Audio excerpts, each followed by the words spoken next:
What is the worst act of betrayal you've ever experienced? We met in the last year of college at a party and hit it off instantly. She was kind, compassionate, a good listener, and had an active life with many friends. She liked my friends, and it was awesome over the 3 years we knew each other and how our friend groups merged. It was some of the best times of my life. I was on for a postgrad in finance, and she had a degree in contractual law. This is just to say we ended up being successful in our own rights. The first evening we met, we were smitten. First night we talked all night. Then it went to texting and phone calls daily, then dates weekly. Then after a year, she moved in. I loved her family and her family loved me. It was a whirlwind romance. After 2.5 blissful years of overseas vacations, hiking trips, and luxury vacations, I proposed to her. She said, yes. I was over the moon. She was doing all the planning for the wedding. We were talking about our futures together, buying a house, children, and family trips that we were going to take together and other things like that. Then it happened. One evening after we both got home to our apartment, I noticed she was a little distant. I think I noticed it right away, as we were always very affectionate towards each other. This would only happen about once a week for the first month after the proposal, then it was more frequent. So, I waited and observed. These bouts of ignoring me would only last a couple of hours, then she would be right back to normal. But after 6 months, with our wedding 1 year away, she was like this almost every night. Our intimacy was still great, and my relationship with her parents was still great. However, over Thanksgiving at her parents' home, she was standoffish towards me in front of her mother. Now her mother was a very observant woman.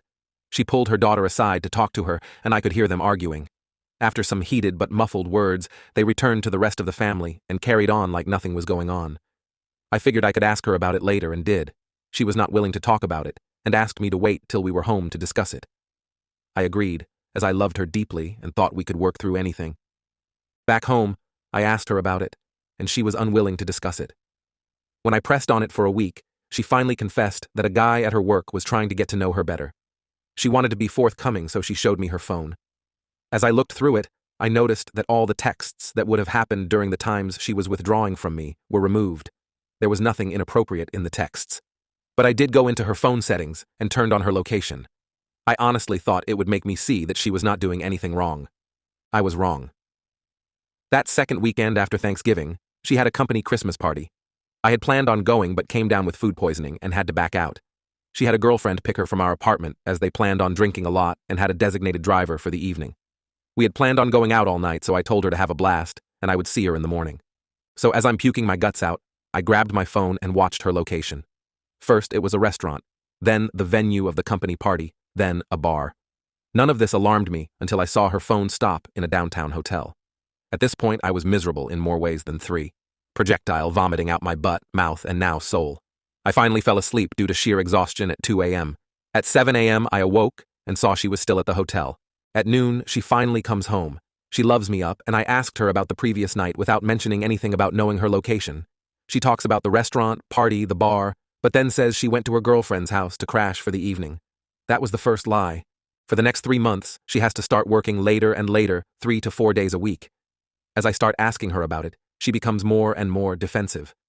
I talked to her mom one evening when she didn't come home until late. I asked her mom about the Thanksgiving conversation. She admitted to me that she thought her daughter might be stepping out of our relationship because of how she read her body language. She also said that her daughter was being more and more distant with her in their weekly texting conversations. With all this speculation that was going on in my mind, I kept it to myself. 2 weeks later at work, I ended up getting a new project at my company. It was going to require me to fly to the Midwest Monday through Friday for the next 5 weeks, starting in 2 weeks.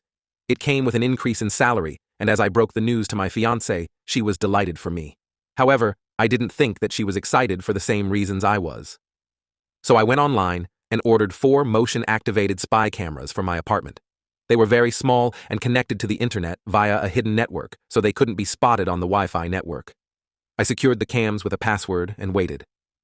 On my first week out, she had girlfriends over the first 2 nights and never worked late once.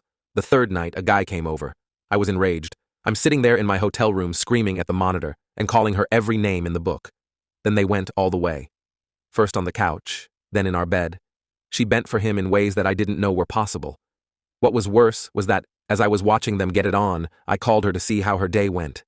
She hears her phone ringing and holds her hand up for him to stop putting it in her back door and answers the call. When I asked why she was breathing heavily, she said she was at the gym working out. As soon as the call was over, she went right back to being intimate. When I got home Friday evening, I ignored her and went right to bed, and early Saturday got up and went cycling. I was so upset that I didn't even realize that I biked over 50 miles from our apartment. The furthest I had biked before was 30 miles, but that day I went 105.6 miles. Getting back absolutely exhausted, I showered. Then she and I went out that evening and had fun with our friends and had a lot to drink. I was bursting inside. Heartbreak, anger, rage, feelings of betrayal all swirled around in my heart and mind. She, who used to be so attentive, was oblivious to all this. It hurt so much because I loved her so much. I finally confided in one of our mutual friends, and he told me that they all knew about it for months. I was then told they all felt sorry for me, but no one again wanted to say a damn thing to me, which is why they stopped inviting us out with them. I hadn't noticed it before, but I could look back and see that about 3 months prior, they gradually invited us less and less. So I figured I would try and win her back. The next weekend, I planned to spoil her in every way. Wined and dined, pampering, massages, rubs, and talking to her about future plans and about how much I loved her. I knew I was starting to break through when after her 4th glass of wine, she started to cry. I could tell the guilt was coming up to the surface. I asked her what was wrong, but she would choke up every time she tried to speak. I told her that if she was having some kind of conflict in her mind that she needed to speak to me about, I was more than willing to talk with her about it. If forgiveness was needed, then I was more than willing to forgive and move on. The only words that came out of her mouth was how much she loved me. It actually hurt to hear that from her, as I now had 4 separate videos of her and the other guy in our apartment getting it on. Over the next 8 weeks of traveling to the Midwest, I recorded over 41 hours of her being intimate with what I found out was her coworker. She never worked late once while I was gone. I tried every weekend to be extra attentive, and each week she got more and more distant. After watching this for 8 weeks, I was done. That's when I devised a getaway plan. First, I gathered the evidence and got her out of the way in order to execute my plan. I scheduled a 2-week exclusive getaway trip for us at an all-inclusive resort in Barbados. She was ecstatic. Then a week before the trip, I claimed I had to back out and told her to take a friend. She showed no disappointment that I couldn't go. She then took the coworker with her. When she was gone, I terminated our apartment lease, found a job in the Midwest, and found a new place to live. Then I packed all her things, got a new phone number, and removed most forms of contact with her. Following that, I separated us completely in regard to finances, had the movers ship my stuff to my new place, and took all her things to her mother's house, 600 miles away. Throughout the entire process, I cried. When I arrived at her mom's house, I was not prepared for how things played out. I arrived at her mom's house around 8 in the evening. I figured she would be surprised to see me since I was coming down unannounced. Since they lived in a gated community, I had to buzz her house from the front gate, so she was waiting for me outside when I drove up. I could tell that she had been crying when I walked up to see her. I asked her what was wrong and she hugged me, bawling that she thought her husband was cheating on her with a much younger, skinnier, and prettier woman. Dumbfounded, I just held her for what was probably 10 minutes. She soaked my right shoulder with her tears and snot. When she finally composed herself, I asked if we could go in for a talk. We went in, and I asked where her husband was, and she indicated that he said he was going fishing with his buddies at a remote cabin an hour away. Then she said, "He hates fishing." She gave me all the indications that she had picked up on, and apparently it had been going on for about a year. So, doing a little bit of research, we found a credit card hold charge for a 5-star hotel that was only 20 minutes away. A call later confirmed her husband was in fact there for a 4-night stay, cheating with his mistress. 2 peas in a pod, I said. What? She responded. 2 peas in a pod, I said again. Your husband is cheating on you, and your daughter is cheating on me. That's why I came here to drop her stuff off and move out. I showed her the evidence in a binder of the screen captures I had made. After looking at the first 4 pages, she looked at me dumbfounded. We both hugged and cried for a good 30 minutes. Then she stopped and told me to stop crying. She then looked at me and said, "Well, tonight there is nothing we can do about any of this. So how about you and I knock out these 3 bottles of Moscato and be intimate in every room of the house?" She grabbed 2 wine glasses and a bottle of Moscato wine and walked out to their private pool deck saying, "Are you coming out here?" Now, her mother was an older version of her.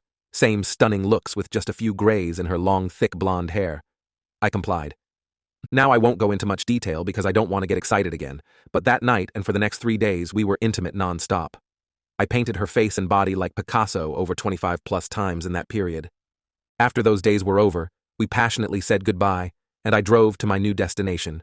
She kept me informed as to everything that happened when my now ex-fiancé got back. The day my ex-fiancé got back was epic. I canceled my phone the morning of the day she got back. So when the plane landed and she called for a ride, it indicated the phone was disconnected. She apparently had her lover take her home. He dropped her off and left. When she came to the door, a strange couple answered the door and she freaked out. I can't tell you how many times she tried to call me, because again, the number was no longer valid. Then she went to her girlfriend's house to stay for a time, as her coworker was already married.